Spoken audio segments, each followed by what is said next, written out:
ইউসুফ আলাইহিস সালামের নাম শুনছেন? জোরে ভালো করে কয় না। এমন নবী আর দ্বিতীয় জন নাই, এমন নবী আর দ্বিতীয় জন নাই। তার কারণ নবী, তার বাপও নবী, তার দাদাও নবী, তার পরদাদাও নবী, তার আগে 3 সিঁড়ি নবী।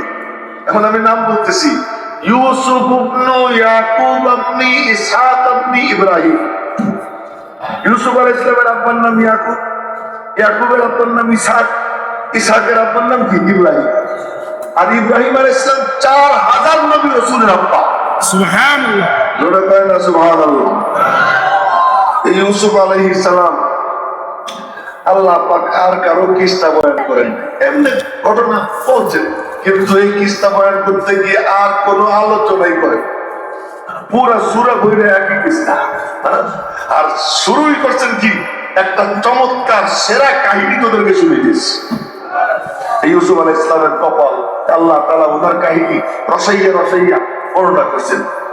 সেই কাহিনীর মধ্যে একটা চ্যাপ্টার ছোট্ট কি, ইউসুফ আলাইহিস সালাম খাদ্যমন্ত্রী হইলেন, ওনার কাহিনী করতে গেলে তো ফজর পর্যন্ত শেষ হয়। তুই সেদিন তুলিস কেন? এই মুখ তুই দেখ, দেখো না আমার আর একবার নিচের দিকে তাকান। যখন উনি খাদ্যমন্ত্রী হইলেন, আমাদের 7 বছর, একদম মাঝখান থেকে বলতেছে অল্প একটু কথা। তখন সিস্টেম করছেন কি, যে পরিবারের সদস্য যে কয়জন, মাথার পিছু এক একজন কথার কথা 100, 3.5 কেজি। কত? 3.5 কেজি। এক একজন আসে আর এসে বলে যে আমার পরিবারের সদস্য এতজন আমারে দেন, মাইপে মাইপে দেয় কর্মচারীরা। আস্তে আস্তে এক যুবক আসছে, ওই যুবক এসা বলে কি আমারও দেন। সদস্য কতজন? এতজন। তো দিচ্ছে মাইপে মাইপে দেওয়ার পরে তা আমার এতে হবে না, আমার আরো লাগবে।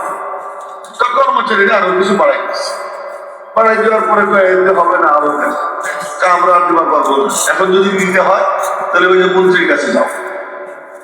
তো ইউসুফ আলাইহিস সালামের কাছে গিয়ে সালাম দিচ্ছে, আসসালামু আলাইকুম ইয়া নবিয়াল্লাহ, সালাম আপনার উপরে আল্লাহর নবী। সালামের জবাব দিয়েছেন, কি ব্যাপার যুবক বলো। কর্মচারীদেরকে বললাম একটু বাড়াই দিতে, দিলাম না, উপকারটা দিচ্ছে। কি পরিমাণ দিছে? এই পরিমাণ। বেশি তো দিছে, কারণ আমার আরো না, উনি আরো 1 কেজি দিচ্ছেন, হবে না আরো লাগবে। তোমার তো অনেক দেওয়া হয়েছে, আমার আরো কেন লাগবে?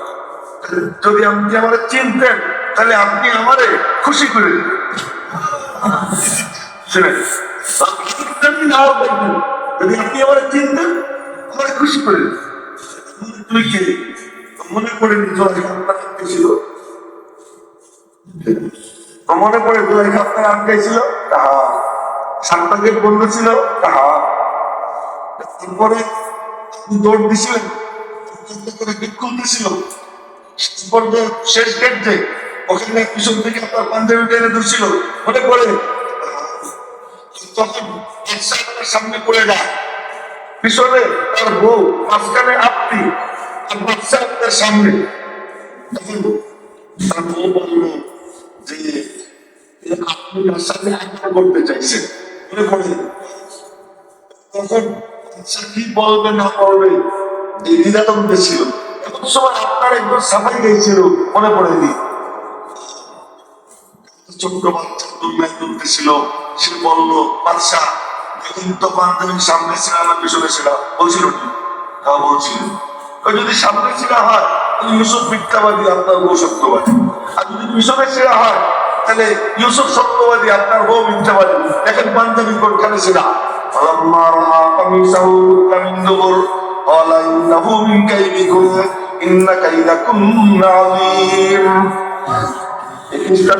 অনেক লম্বা, রাত 12টা প্রায় বেজে দিয়েছি, এই জন্য লম্বা করবো না, 15-20 মিনিটের মধ্যে কথা শেষ করে দিব। যখন পিছনে ছেড়ে দেখছে তখন বললো কি, বৌরে কইল তুই আসল কালপিট, ইউসুফ তুমি নির্দোষ, মনে পড়ে? হ্যাঁ, কিন্তু ধাপা চাপা দেওয়ার জন্য আপনার জেলখানায় বানাইছিল। আপনি যে নির্দোষ, আপনার পক্ষে সাফাই গিয়েছিল একটা পিচ্চি বাচ্চা, মনে পড়ে? হ্যাঁ, সেই পিচ্চি বাচ্চাই আমি। জোরে করে না সুবহানাল্লাহ। সুবহানাল্লাহ। এবার ইউসুফ আলাইহিস সালাম তার বুকের মধ্যে নিয়ে কপালে চুমু খাইয়া এরপরে বললেন, আরে তুই সেই না, হুকুম দিলেন যে ওর মহল ঘুরে অনেক পরিমাণ দিয়ে বললেন তোর নেওয়া লাগবে না, আমার রাজকীয় বাহিনী দিয়ে আমি পৌঁছে দিয়েছি পর্যন্ত তারা পৌঁছে দেয়। আল্লাহ পাক জিব্রাইলকে পাঠালেন, জিব্রাইল যাত জিজ্ঞেস করতে ইউসুফ পরে কথা দিল কেন? আল্লাহ জানে না, কথা বলবে। এই যে এখন আপনারা এই মজলিসে বসা, এই মজলিসের সময় ফেরেশতারা ঘিরে দাঁড়িয়ে গেছে, ওরা জানে আল্লাহর কাছে। এখন কার মনে কি আল্লাহ জানে না, কে কেন আসছে আল্লাহ জানে না। এখানে ইয়াহিয়া মাহমুদ কি বলছে, আপনারা কি শুনছেন, কার মনের কি অবস্থা আল্লাহ জানে কি জানে না? কে কে বিশ্বাস করি জানে বলেন তো? বিশ্বাস করি, কিন্তু এই হাদিসে বা সহিহ বর্ণবল আছে বসা, যাওয়ার পরে আল্লাহ জিজ্ঞেস করবেন ফেরেশতাদেরকে, এই মুখে কোথায় গেছিলি, কি কি দেখলি, এই দেখো কি চায়, জান্নাত চায়, কিসের থেকে বানা যায়, ওই জাহান্নাম থেকে বানা যায়। ওই জাহান্নাম দেখছেনি না, দেখলে কি করতো, আরো বেশি বানা চাইতো। জান্নাত দেখছেনি না, দেখলে কি করতো, আরো বেশি চাইতো। আল্লাহ বলে উশহিদুকুম, তোদেরকে সাক্ষী রেখে ঘোষণা করতেছি, সুবহানাল্লাহ, ওদেরকে আমি আল্লাহ মাফ করে দিলাম, ওদের যা চায় তা কবুল করে দিলাম। এই কথাগুলো আল্লাহ ফেরেশতাদেরকে নিয়ে কেন বলেন? মহব্বতের কথা। আল্লাহ সব জানে, যেখানে মহব্বত ওখানে একটু বারবার ওইটা নিজেকে আল্লাহ শোনে। এখানে আল্লাহ তাআলা ইউসুফ আলাইহিস সালামের কাছে জিবরাইলকে পাঠাইছে, জিবরাইল যাও তো ইউসুফ ওরে এত দিল কেন? ইউসুফ এই যুবককে এত কেন দিলে? দিল না, উদ্দেশ্য ও একই তো পবিত্রতা হয় বসে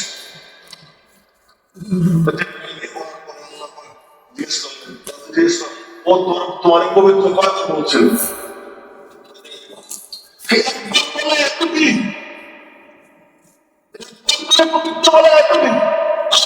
সমস্ত বান্দারা বলবে সুবহানাল্লাহ, তুমি পবিত্র হে আল্লাহ। রুকুতে গিয়ে বলবে সুবহান রাব্বিয়াল আযীম, আমার মহান রব কত পবিত্র। সেটাই কি আমার প্রতিপক্ষ বললে বলবে সুবহান রাব্বিয়াল আলা, আমার সর্বশ্রেষ্ঠ রব মহা পবিত্র। দাঁড়াইয়ে দাঁড়াইয়ে বলবে, রুকুতে বলবে, সিজদায় বলবে, নিচের দিকে নামতে বলবে সুবহানাল্লাহ। পাঁচ ওয়াক্ত নামাজের পরে 3 তাসবিহ, তার মধ্যে প্রথম তাসবিহ সুবহানাল্লাহ সুবহানাল্লাহ। শুইতে গিয়ে 3 তাসবিহ, তার মধ্যে প্রথম তাসবিহ সুবহানাল্লাহ সুবহানাল্লাহ। উঠতে বসতে চলতে ফিরতে আমার যে সমস্ত বান্দা বান্দি আমারে সুবহানাল্লাহ সুবহানাল্লাহ বলবে। বলতো ইউসুফ, তুই একবার বলার কারণে তোর সীমিত সামর্থ্যের থেকে এমন দেওয়া দিলি, ওই সমস্ত বান্দা বান্দিকে আমি আল্লাহ কেমন দেওয়া দিব? যেন জোরে বলেন না সুবহানাল্লাহ। বড় দারুণ দোষ, বড় দারুণ দোষ। এর লোকে রাজি আছি ইনশাআল্লাহ। প্রতিদিন এমনি তো আমল করবোই, প্রতিদিন সকালবেলা 100 বার সুবহানাল্লাহ বলবো, কে রাজি আছি ইনশাআল্লাহ? রাজি আছি তো ইনশাআল্লাহ? আল্লাহ তৌফিক দান করুন, আমিন। মনে মনে যখন বলবো, আমি বলতেছি সুবহানাল্লাহ, আর আল্লাহ বলতেছে তুই আমারে পাক বললি, যার তোরে পাক বানাইয়া দিলাম। আমি পাক বলবো, আল্লাহ মানে কি বানাই দিবে? পাক বানাই দিবে।